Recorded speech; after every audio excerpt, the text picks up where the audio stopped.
আগামী সোমবার অন্তর্বর্তী সরকারের প্রধান উপদেষ্টা ডক্টর মোহাম্মদ ইউনূসের সাথে সাক্ষাৎ করবেন ইউরোপীয় ইউনিয়নের সদস্যভুক্ত ২৭ দেশ ও ঢাকায় ইইউ মিশনের প্রধানসহ ২৮ জন রাষ্ট্রদূত।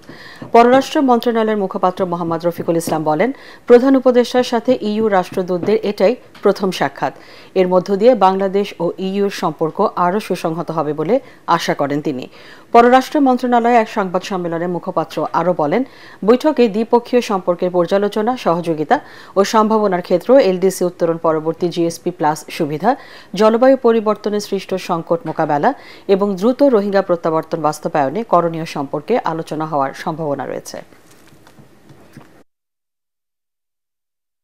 মাননীয় প্রধান উপদেষ্টার সাথে ইউরোপীয় ইউনিয়নের দূতদের যে সভাটা হবে সেটার বাংলাদেশ এবং ইউরোপিয়ান ইউনিয়নের মধ্যে যে কম্প্রিহেন্সিভ সম্পর্ক, এই সম্পর্ক কীভাবে আরও সামনে এগিয়ে নিয়ে যাওয়া যায় সেইটার একটা খোলামেলা আলোচনা হবে বলে আমরা ধারণা করছি।